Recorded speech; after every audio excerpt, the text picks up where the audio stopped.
Hello and welcome back to my Kubernetes series. This video will be the last in the setup of what I call the infrastructure and consists of three pieces. Number one, we will set up a certificate manager to ensure we can fully encrypt our traffic to our services.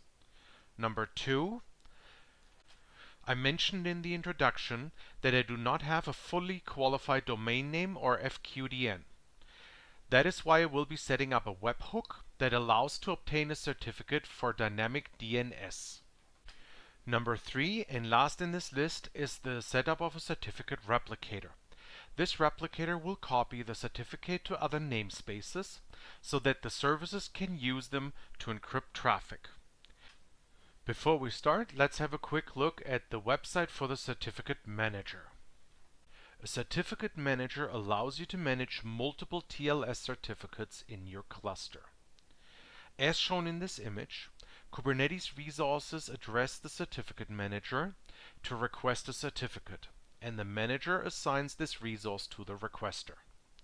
The manager manages both public as well as private issuer certificates and tries to renew a certificate before it expires. If you want to learn more, its key features are noted below. As I want to get started, I will scroll back up all the way to the top and click Documentation. In here, we'll take a look at the installation instruction and we find the instructions for Helm. The first step in the instructions is to add the Helm repository and second, to update that repo. Number three, custom resource definitions. As we will need them, there are two options to install them. Number one, we can install them with kubectl and a YAML file, which is listed under option one, or we can let Helm take care of installing all our custom resource definitions, which is what we're going to do.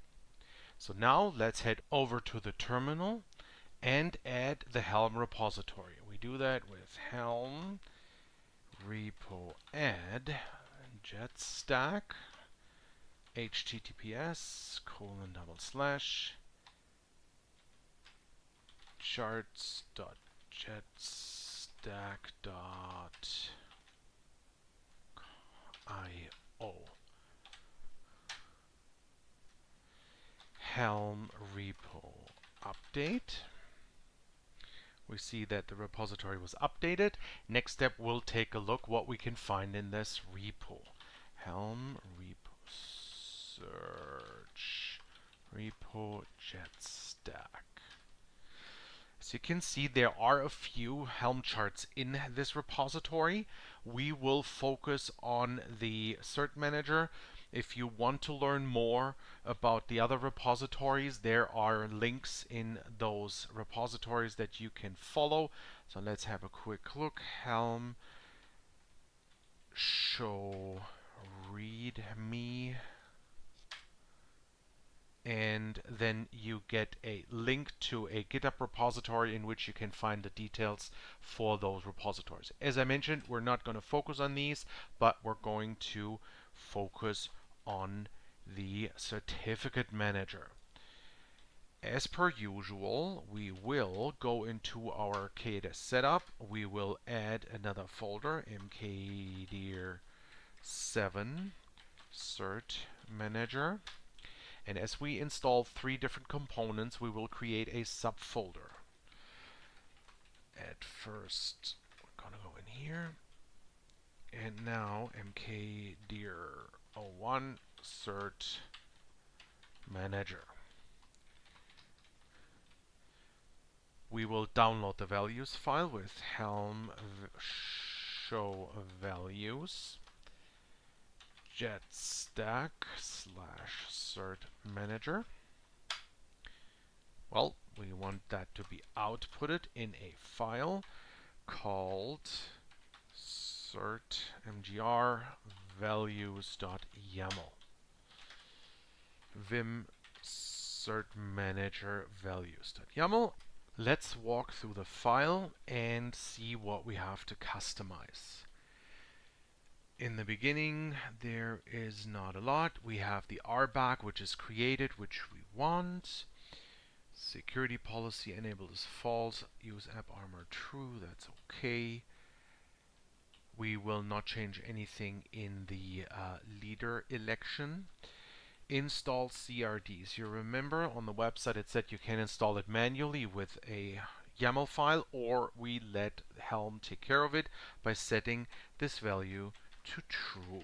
And we will do exactly that. We get one replica, and now we're going to go down further.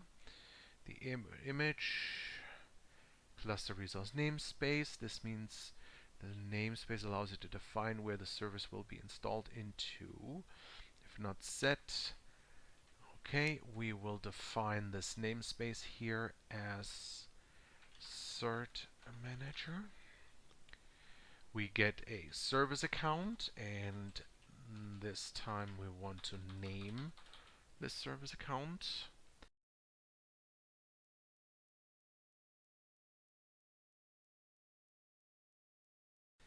This is for the image, this is for the controllers, so we're going to call this controller cert-mgr controller and manager. A little complicated, but that way I'm clear if I look for service accounts what this service account does. Configuration.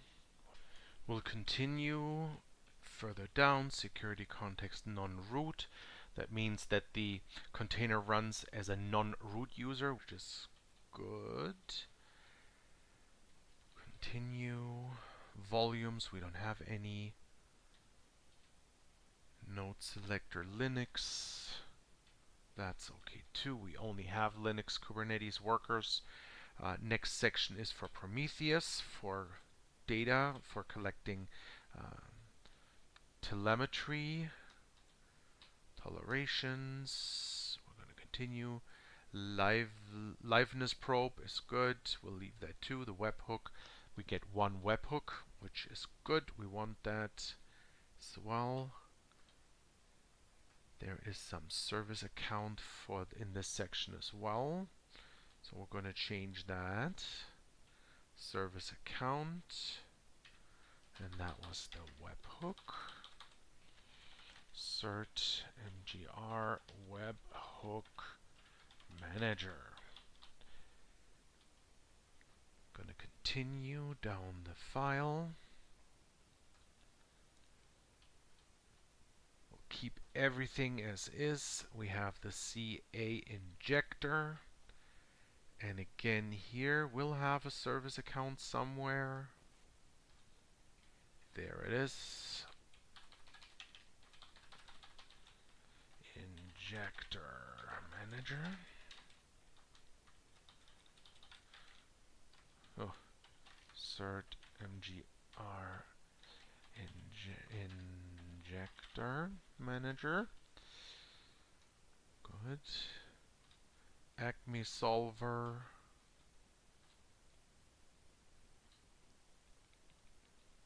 The startup API check. That is a temporary deployment that will be deleted once everything's started up. API RBAC, yes. Service account.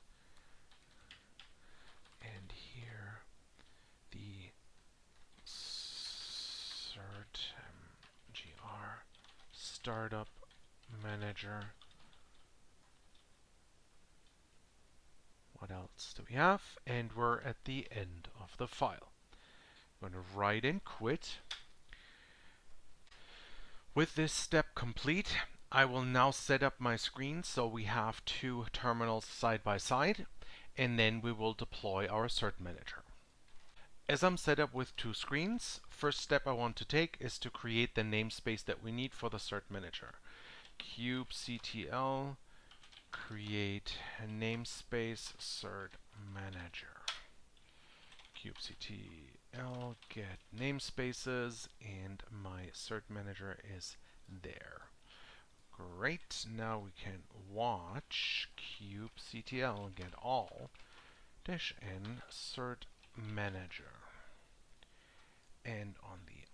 side, we want to helm install Cert Manager, the name of the installation, from the repository jetstack / cert manager, and we have a file that we want to provide, which is cert manager values.yaml.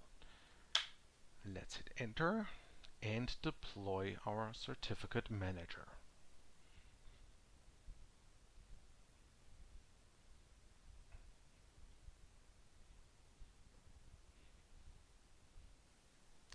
As you can see, our startup API checkup is completed and all our deployment is running.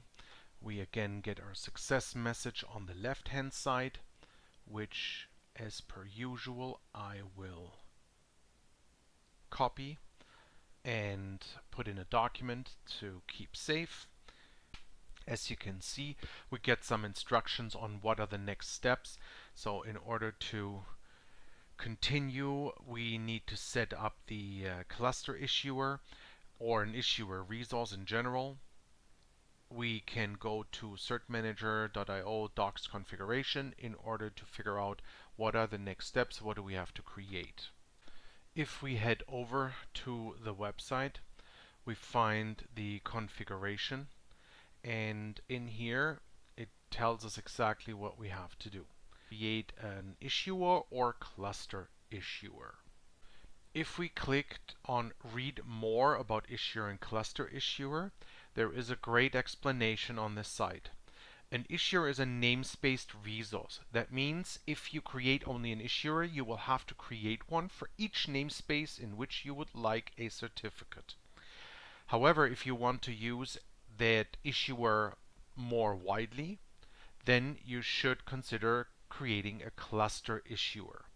I will only have one domain, so I will go with that second option, creating a cluster issuer.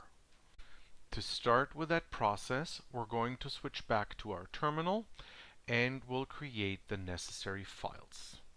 First, we'll start with Vim.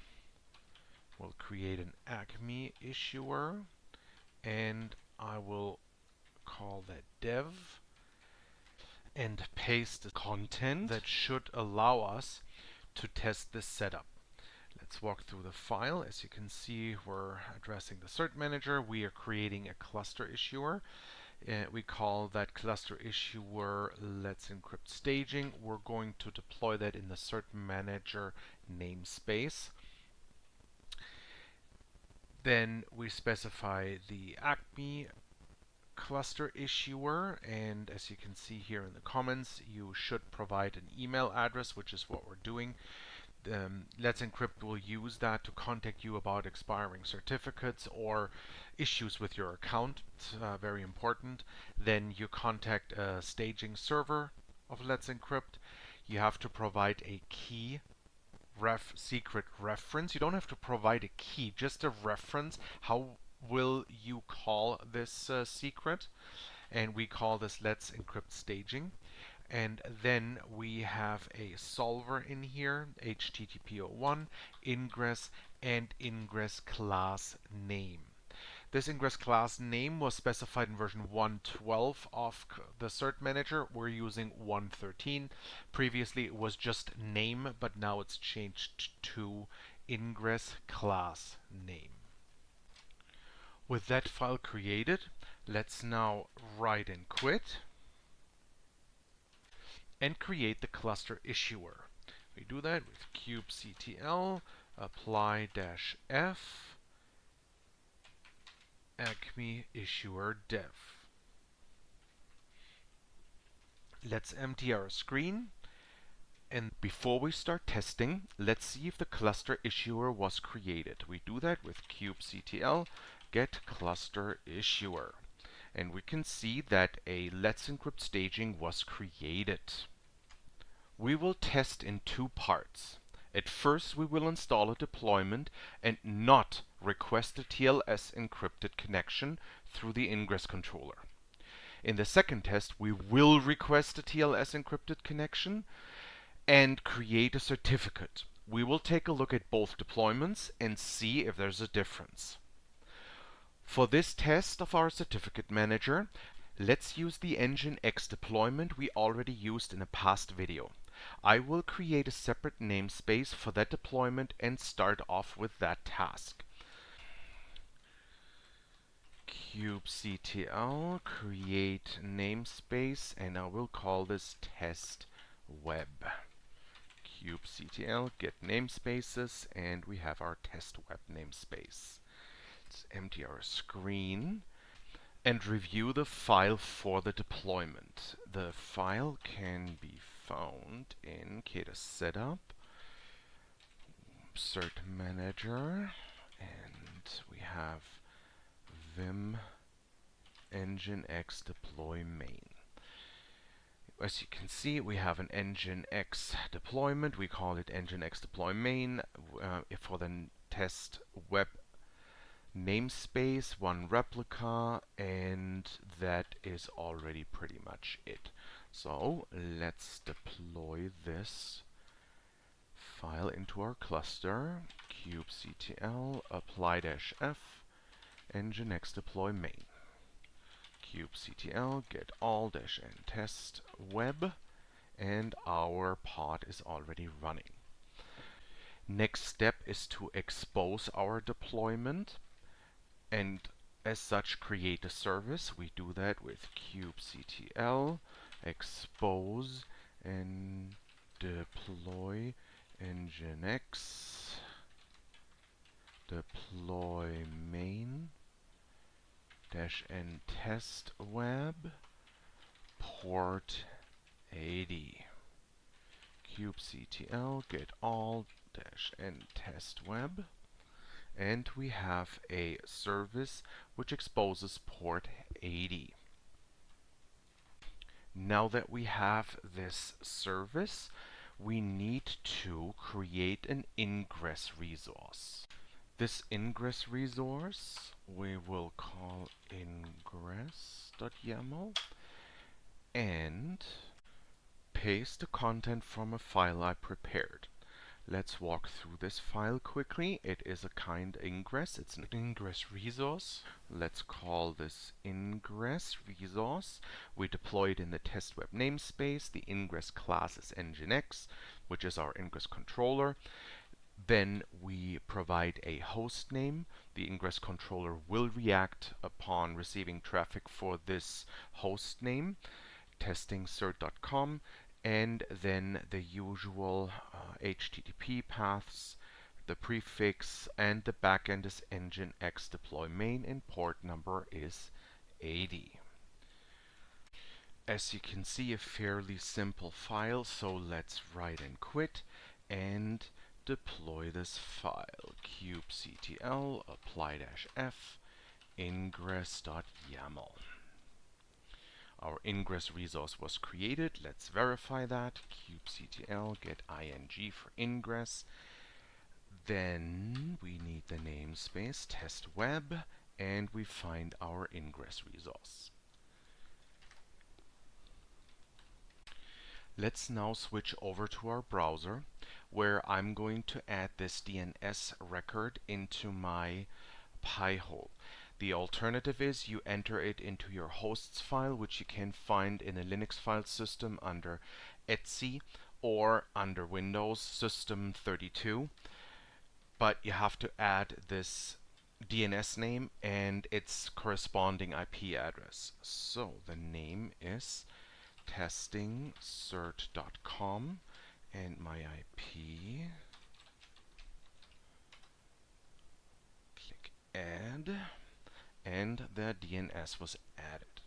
Now I can go open a new browser window and say testingcert.com, and I should be forwarded to my nginx deployment. If we take a quick look at the details, we can see the connection is not secure as we're not using certificates. So as you can see, there is no secure connection to this site. That is what we're going to address next in taking a look at when we request a TLS connection, how does that look like? Switching back to the terminals, let's open the file ingress and start modifying the ingress resource so it considers a TLS secured connection. How do we do this? We have to add a few items. Number one, we start with annotations. These annotations are cert-manager.io/cluster-issuer. So we're providing the cluster issuer, which is letsencrypt-staging. Next, we provide the acme-issuer-dev.yaml. Oh, that was not this with a dot. cert-manager.io/http:/edit in place, and we will set this value to true, which allows us to edit an ingress resource rather than recreating a new one. Okay, those two items are required here. And then in the spec section, we add TLS. We request a TLS connection, and the hosts are testingcert.com. And we now also have to provide a secret name. In which secret will this certificate be saved? This name is what you provide here right now. So we're going to call this letsencrypt-test. These are the changes we need to make in the ingress resource file. So we can write and quit. But now we also have to create a certificate request or a certificate. To create such a certificate, let's vim certificate.yaml. The content of this certificate file is fairly straightforward. Let's walk through the file. We request a certificate through the Cert Manager. It is a kind certificate.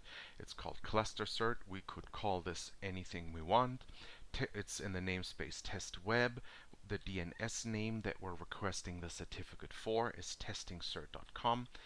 It is to be written into the secret called letsencrypt-test. The issuer reference is our let's-encrypt-staging certificate. And that's already it. So let us write and quit. As we've created the files and modified the ingress resource, let's now deploy both and see how it will look like. We will kubectl apply-f and the ingress resource. And the ingress resource was changed or configured. And next we're going to kubectl apply-f certificate.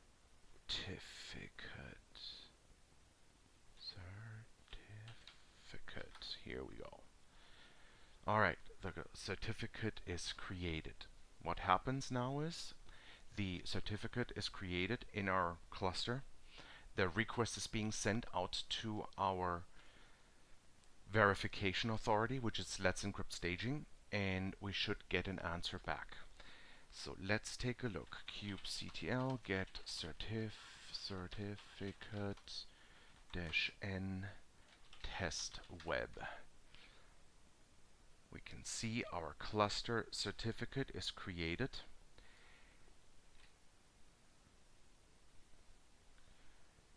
We can then take a look at the certificate request.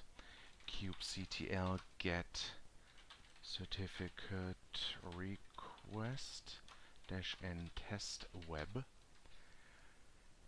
Our let's encrypt test 1 is set to true, so it was approved. It's not ready. Let's encrypt staging and through the service account. If everything went well, we should see a secret which is our new TLS certificate. So let's verify kubectl get secret-n-test web, and we have a TLS certificate in here. Kubectl get describe secret let's-encrypt-test -n test web.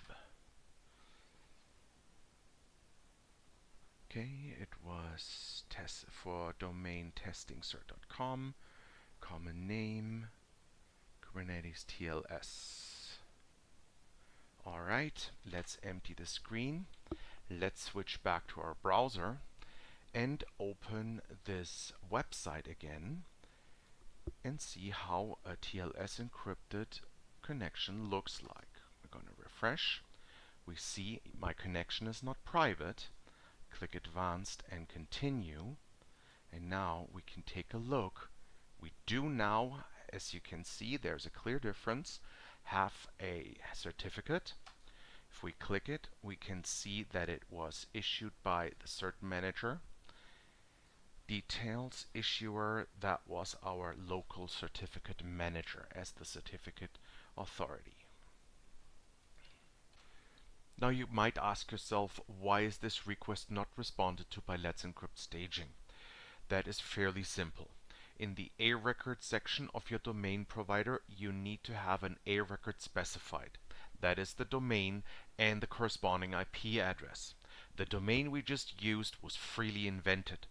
There is no A record that can be found anywhere. That is why you have two requests for a certificate. The first one was rejected because the request can't be resolved, as there is no record for that domain. So our Cert Manager created its own certificate for our request in this case. For now, that is perfectly fine. We know that our certificate manager works. It created a certificate for us. We will now move on to the next step, the dynamic DNS resolver. Once that is in place, we should be able to create our own certificate for our own domain. With that step complete, let's summarize. What is working? We have a certificate manager deployed in our cluster alongside a load balancer and ingress controller. What's next? Next step is to set up the webhook for the DuckDNS dynamic domain. Once that webhook is deployed, we can obtain a valid certificate for our dynamic DNS, which will be accepted by all browsers without throwing an exception or error. Thank you so much for watching, and I will see you in the next video.